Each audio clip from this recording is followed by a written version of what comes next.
Você que tem nos acompanhado nas reflexões natalinas, receba um grande abraço, um ótimo dia, eu te desejo uma ótima semana. Hoje nós vamos falar sobre o anjo Gabriel, que também visita Zacarias, capítulo 1 de Lucas, a partir do versículo 8. Certa vez, estando de serviço, o seu grupo, Zacarias estava servindo como sacerdote diante de Deus. Ele foi escolhido por sorteio de acordo com o costume do sacerdócio para entrar no santuário do Senhor e oferecer incenso. Chegando a hora de oferecer incenso, o povo todo estava orando do lado de fora. Então um anjo do Senhor apareceu a Zacarias à direita do altar do incenso. Quando Zacarias o viu, perturbou-se e foi dominado pelo medo. Mas o anjo lhe disse: não tenha medo, Zacarias, suas orações foi ouvida. Isabel, sua mulher, lhe dará um filho, e você lhe dará o nome de João. Ele será motivo de prazer, de alegria para você. E muitos se alegrarão por causa do nascimento dele, pois será grande aos olhos do Senhor. Ele nunca tomará vinho nem bebida fermentada. Será cheio do Espírito Santo desde antes do seu nascimento. Fará retornar muitos dentre o povo de Israel ao Senhor, o seu Deus.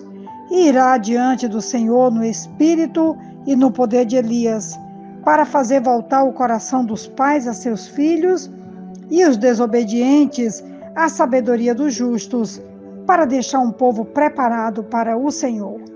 Zacarias perguntou ao anjo: como posso ter certeza disso?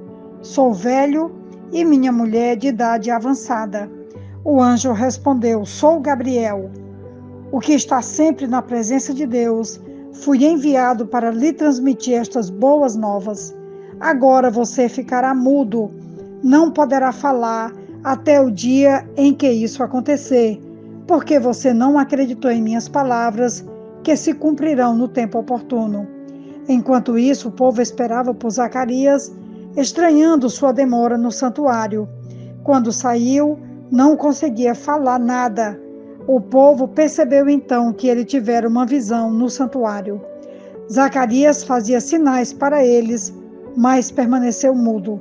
Quando se completou seu período de serviço, ele voltou para casa e depois disso Isabel, sua mulher, engravidou e durante 5 meses não saiu de casa.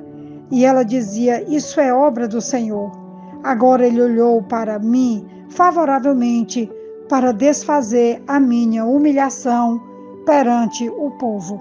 Eu completei aqui até o versículo 23 desse capítulo e eu fiz questão de ler todo o relato para que a gente tenha esse desejo de ouvir os relatos bíblicos, as narrativas bíblicas, conhecendo os detalhes, sentindo tudo que está em torno de cada palavra, de cada frase, de cada visita extraordinária, sobrenatural, especialmente aqui nos relatos natalinos, com várias aparições dos anjos, trazendo diante dos homens o recado específico de Deus para salvar a humanidade, para visitar a humanidade, para socorrer a humanidade.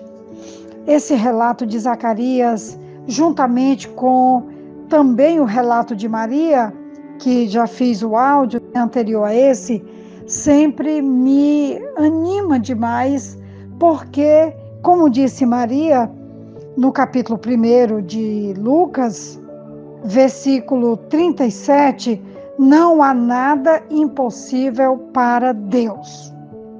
Não há nada impossível para Deus. Zacarias ali não acreditou no que estava acontecendo. Ele não acreditou no que ele estava ouvindo, porque Isabel já era idosa e ele também era idoso. E aquela idade de gerar filhos já havia passado. E ele duvidou, ele não acreditou no que ele estava ouvindo.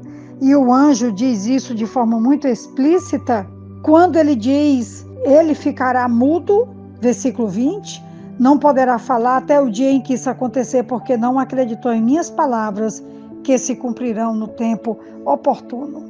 Eu quero fazer aqui parar aqui o áudio nesse momento para fazer a seguinte pergunta: você ainda crê no poder de Deus? Você acredita no extraordinário de Deus, que Deus é capaz de quebrar um ritmo de normalidade em nossa vida ou nas nossas crenças e Deus operar ainda hoje o extraordinário, o sobrenatural, o inédito, para fazer uma coisa que só realmente Deus pode fazer?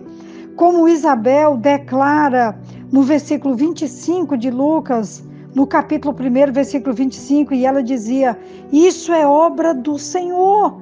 Agora ele olhou para mim favoravelmente para desfazer a minha humilhação perante o povo. Nós sabemos que as mulheres do Velho Testamento que não podiam gerar filhos, elas tinham o peso de carregar esse opróbrio, essa vergonha pública de terem o útero estéril, e Isabel carregava isso. Mas no tempo oportuno ela engravidou e foi a mãe do precursor de Jesus, porque a missão de João Batista, como diz o versículo 14, ele será motivo de prazer, de alegria, e muitos se alegrarão por causa do nascimento dele, pois será grande aos olhos do Senhor. Ele nunca tomará vinho nem bebida fermentada, será cheio do Espírito Santo desde antes do seu nascimento. Versículo 17, irá adiante do Senhor no poder, no Espírito do Senhor, para fazer voltar o coração dos pais a seus filhos e os desobedientes à sabedoria dos justos, para deixar um povo preparado para o Senhor. Que relato lindo, que relato emocionante.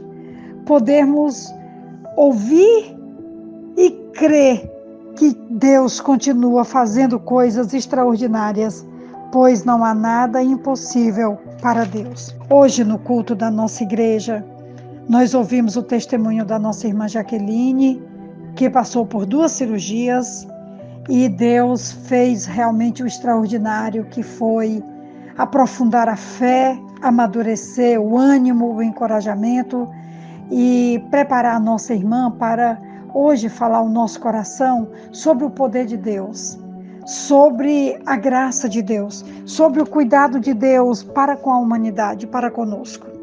E eu diria que hoje, olhando para o relato dos nossos antepassados, os relatos em torno das celebrações natalinas, porque Jesus nasceu e com o seu nascimento ele muda a história do mundo. E me reportando ainda aqui a história, o relato da nossa irmã Jaqueline, de falar hoje sobre o poder de Deus, sobre o inédito de Deus, o extraordinário de Deus, agindo na vida dela e também agindo na nossa vida. E eu queria deixar esses relatos hoje, tanto a de João Batista, como a de Maria, como também a da irmã Jaqueline. 3 relatos extraordinários, que Deus continua fazendo o mesmo de ontem, de hoje e de sempre.